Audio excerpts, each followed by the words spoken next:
Yeah, hi, let's just give you a little topic now that might be quite interesting for you, which is not in CMAT, but it's something you need to know about when it comes to giving mortgage advice and mortgage broking, because you need to know all things financial, don't you, when it comes to borrowing and stuff like that. And this one's about Bitcoin. Do you like that one, do you? Let's talk about Bitcoin, shall we? Just for 5 or so, 10 minutes or so, I want to talk about Bitcoin, because Bitcoin itself has had a bad rap. There you go, that's a little symbol there for you. It's had a bit of a bad rap, really, because it's not liked by the banks, it's not liked by the authorities, because they can't control it, and that's the whole point behind Bitcoin. So I'd like to give you a bit of a 101 really, boot camp really on Bitcoin. First of all, what is Bitcoin? Well, Bitcoin was invented in 2009. Not that it really matters, but in 2009 we had the financial crash. We had it a year before, in fact, and the financial crash happened, and everybody was anti-banks, anti-establishment and everything. Banks started to quantitative ease, print money, banks went bust, mortgage-backed securities almost knocked the whole economy of the world on top of itself. And this Japanese dude decided he was going to create this currency called Bitcoin, which he created because he could, and he wanted it so that it wasn't available for anybody in any particular country. So let's just sort of draw a bit of sort of America there, isn't it? It's not brilliant, but it'll do. And there we've got sort of Europe, and then we've got sort of Africa. So there's my lovely map of the world. Do you like the idea? And the whole point behind it is he wanted Bitcoin itself to be available across the world. So anywhere across the world, anybody could transact Bitcoin without having any banks or governments undermining or underlying, and that's where it came from. Now in 2021 we've got quite a few Bitcoin in circulation. They reckon there's 19 million coins, and they are effectively a coin as well. And these coins are then subdivided up into 8 parts. So there's quite a lot of coins kicking about, but supply is relatively fixed. And that's the problem, you see, because supply being fixed and demand fluctuating massively causes the price of Bitcoin to change dramatically. And right now, just checked the figures this morning, we've got 24,000 UK pounds per coin, which is an awful lot of money in anyone's book. Let's just squeeze it up here for you so you can see that.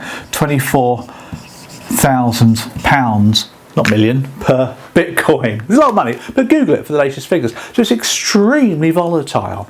Supply and demand sets price. Okay, so let's take a look more about how Bitcoin works. So where is it? Where's the money? Is the first question to ask. And the first question to ask is where the money, because we've got this great big giant database where all Bitcoin is held. Now this is known as crypto. Blockchain it's been called before as well, and this database is held by a number of supercomputers. So here's my supercomputer icons, like that, dear. Like big sort of whirry server systems being controlled and run around the world by lots of different people. There's no one person that does it, so anybody can do this. They call this mining. We call that mining Bitcoin, because they do. And these people who do all of this, who supply the hardware, get paid a few Bitcoins for their troubles. So they make a few new ones and they get paid Bitcoins for their troubles. That's quite a nice little money earner, isn't it? And there's a bloke called James Howells who did that, so I'll come back to in a second for you to see what that's all about. So that's how it's kept. That's where records are kept. So if you own Bitcoin, that's where the records are. If you exchange Bitcoins, that's where the records are changed all around the world. They could be anywhere, these servers.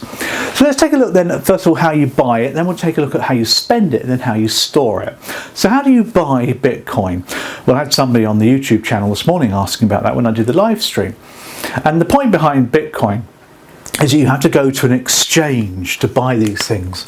So how do you buy Bitcoin? You have to go to an exchange, just like you have to go to any currency exchange. These are all online. You've got companies such as Crypto.com, Revolut. They're all exchanges, and you go online and you pay money from a UK bank account or any world bank account, and you buy Bitcoin that way. There's a lot of hurdles to cross. Apparently you have to make phone calls and all sorts of palaver, a lot of forms to fill in order to buy Bitcoin. And once you've bought your Bitcoin, you can then spend it. So how do you spend it is the next question to ask. Well, spending Bitcoin is getting increasingly easier. Now, lots of companies now around the world will allow you to use Bitcoin online, of course, to buy stuff. In fact, Virgin Galactic, the guys that take you off into space, they'll take Bitcoin. The Subway and Buenos Aires will take Bitcoin, so Microsoft will take Bitcoin. And these companies will take Bitcoin for a transaction. You can give it to friends if you want to, you can just pass it to somebody if you wish to. Bitcoin is quite easy to transact once you've got them. And that's fine. So how then do you store them? Because a lot of people will keep their Bitcoin as an investment, and that's the key. Obviously records are kept over here, we get all that, but how do you personally store them? Now, to personally store a Bitcoin, you've got to have some kind of hardware wallet.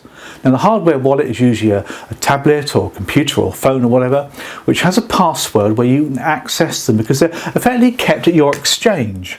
Because you bought them from the exchange, didn't you? And they effectively hold on to them for you. A bit like a sort of broker, really, because if you wanted to get rid of them, turn them into cash, you'd have to exchange them back to your original exchange to get cash for them. So they kind of hold on to them. So be careful who you use, because that company could go bust, and then you're in a right palaver if you want your money back. And you need this sort of hardware wallet, effectively. The wallet is accessed via a password, and that's how you store them. And obviously you hold on to them like gold, isn't it? Houses, whatever, and the price will go up and down accordingly. That's what my son Lewis does. Lewis is 26 now. He's investing in a little bit of shares and things because he's earning good money now. And he bought some Bitcoin through Revolut, and he stores them. He's got a few, probably minute parts of a Bitcoin. He's got 24 grand to spare. I don't think he has, and if he did, I wouldn't put it all in Bitcoin. He needs some money in the bank to find his own place to live. He still lives with his mum, but that's another story. But the point is that he's got some Bitcoin. He has them stored in Revolut, and he's got a digital wallet that allows him to access them with a password. And that brings us on to the last story, really, which is kind of funny in a way. There's a Welsh fellow called James Howells, who in 2013 got involved in doing a bit of mining. He got a couple of decent computers, he's an IT dude, and he started mining crypto, Bitcoin. And for his troubles, he got a few Bitcoin paid to him when prices of Bitcoin were very low. Now, prices of Bitcoin, of course, have surged to the roof now, and he had his records on a computer, he had it on a laptop, he had his hardware wallet effectively on his laptop. But he chucked his laptop away a few years ago, he just dumped it and realised his error, and he can't find it. So he's trying to get the council in South Wales he's going to pay him £7,000 apparently to try and find this laptop so he can charge it up and get his passwords and get access to his Bitcoin. Because he reckons his Bitcoin's worth £210 million. Can you imagine that? Because he's obviously given a few then, all gone up in a shot. So you hear about a lot of people who earn a lot of money from earlier purchases of Bitcoin. Poor fella, he's lost £210 million. That's an awful lot of money to lose, isn't it? Poor chap. So you can understand where he's coming from. As far as mortgage advisors are concerned, financial advisors, will you ever give advice in this area? I doubt it very much. The FCA don't particularly like them. The European banks are accusing them of money laundering.